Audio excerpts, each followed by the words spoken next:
کہا بیٹے نہیں جانے دوں گی. کہا ماں کیوں نہیں جانے دو گی؟ تو والدہ کہتی سنا ہے جو اس سے ملتا ہے وہ اپنی باتیں بھول جاتا ہے اور اس کے دین دھرم کو قبول کرتا ہے. اس نے کہا ماں میں نے قمیض لینی ہے. دے دیں گے ٹھیک, نہیں تو لوٹ آؤں گا. یہ بچہ حضور کی خدمت میں حاضر ہوا. اس پہ کچھ تقاضے بنتے تھے, مانگنے کے کچھ آداب ہوتے ہیں نا.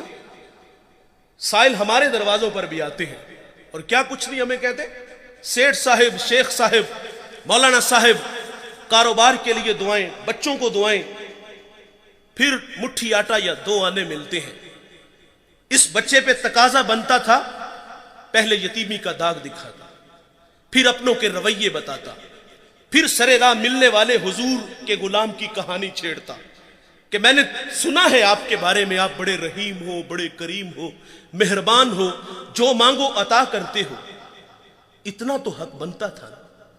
لیکن دوستو اس بچے نے کوئی ایسی بات نہیں کی. اس نے آگے کہا جناب والا میں نے آپ کے دین کو قبول نہیں کرنا, میں آپ سے ایک قمیض لینے آیا ہوں. میری ماں کے تن پہ جو قمیض ہے وہ جگہ جگہ سے پھٹی ہوئی ہے. حضور ناراض نہیں ہوتے, قمیض کے بٹن کھولتے ہیں, اتارتے ہیں اور اس یتیم کو عطا فرما دیتے ہیں. اور پھر یوں بازو پھیلا کے فرمایا آجو بیٹے میں محمد کے سینے سے لگ جاؤں, جس سے بھی ملو تو خندہ پیشانی سے ملو. جابر بن سلیم رضی اللہ تعالیٰ عنہ فرماتے ہیں حضور نے مجھے ایک اور نصیحت ارشاد فرمائی. جابر بن سلیم کسی کو شرمندہ نہ کرنا, یہ بھی اخلاق سے گری ہوئی بات ہے اور ہم قدم قدم پہ کرتے ہیں. دیکھیں بھائی انسان کی فطرت میں بھول جانا ہے. کوئی بندہ مرنے سے پہلے آ جائے, ہاتھ جوڑ کے کہہ دے کہ یا اللہ آج کے بعد گناہ نہیں کروں گا, یہ اس کا وعدہ ہے کہ جو میری چوکھٹ پہ 2 آنسو لے آتا ہے میں اس کے گناہ کو لوح محفوظ سے مٹا دیتا ہوں. ہم تو مائل بکرم ہیں کوئی سائل ہی نہیں, راہ دکھلائیں کسے کوئی رہ روے منزل ہی نہیں. جو گناہ چھوڑ دیتے ہیں عادت باری تعالیٰ ہے, وہ ان کے گناہوں کو معاف کر دیتا ہے. بنی اسرائیل میں ایک جوان تھا جس کا نام کفل ہے. کفل کسی شریف آدمی کا نام نہیں, بہت بڑا بدماش ہے. اور اس کی بدماشی کیا ہے, وہ غریبوں کی بیٹیوں کو لوٹتا تھا. ایک دفعہ اس نے 60 دینار میں کسی مجبور بیٹی کو خریدا, خلوت میں اس کے پاس گیا, دیکھا تو وہ رو رہی تھی. کفل سمجھتا تھا کہ میرے پہلو میں آنے والی ہر بیٹی بے غیرت ہوتی ہے, لیکن یہاں برستے آنسو دیکھے تو قدم رک گئے. سوال کرتے کہ کیوں رو رہی ہو؟ اس نے کہا کفل میں شوق سے نہیں آئی, مجھے بھوک تیرے تک کھینچ لائی ہے, مجھے غربت تیرے تک کھینچ لائی ہے. یہاں ایک جملہ عرض کروں گا, جب مالدار لوگ, جب سرمایہ دار لوگ, جب وڈیرے لوگ غریبوں کا حق نہیں نہ دیتے تو پھر غریبوں کی بیٹیاں نیلام ہو جاتی ہیں. یہ ڈائمنڈ منڈیاں, یہ بازار حسن, یہ کوٹھے, یہ کنجریاں اس وقت بنتی ہیں جب ہم ان کا حق نہیں دیتے. آج فخر ہے کہ بہت بڑے جگیردار ہیں, بہت بڑے زمیندار ہیں, تجوریاں خزانوں سے بھری ہوئی ہیں اور ان کے ہم نے منہ بھی کھولے ہیں, پیسہ پانی کی طرح بہاتے ہیں. معاشرے میں ہم دریا دل مشہور ہیں, لیکن دولت کہاں لٹاتے ہیں؟ جہاں نفس کو حظ ملتا ہے. میں ایک دیہاتی ہوں, ہمارے دیہاتوں میں میلے ٹھیلے کا ماحول ہوتا ہے. کتوں کی لڑائی آئی تو 50,000 وہاں دے دیا, کرکٹ میچ آیا تو 1 لاکھ کا انعام وہاں دے دیا. جہاں نفس کو حظ ملا ہم نے دولت کا منہ وہاں کھولا, اور جہاں دولت لٹانے سے رب راضی ہوتا ہے, اس کی رحمتیں برستی ہیں, وہاں غفلت کی پٹی. وہ کیا کسی شاعر نے کہا تھا کہ دیکھا ہے میں نے شہر میں کوڑے کے ڈھیر پر 2 بچے لڑ رہے تھے فقط ایک بیر پر,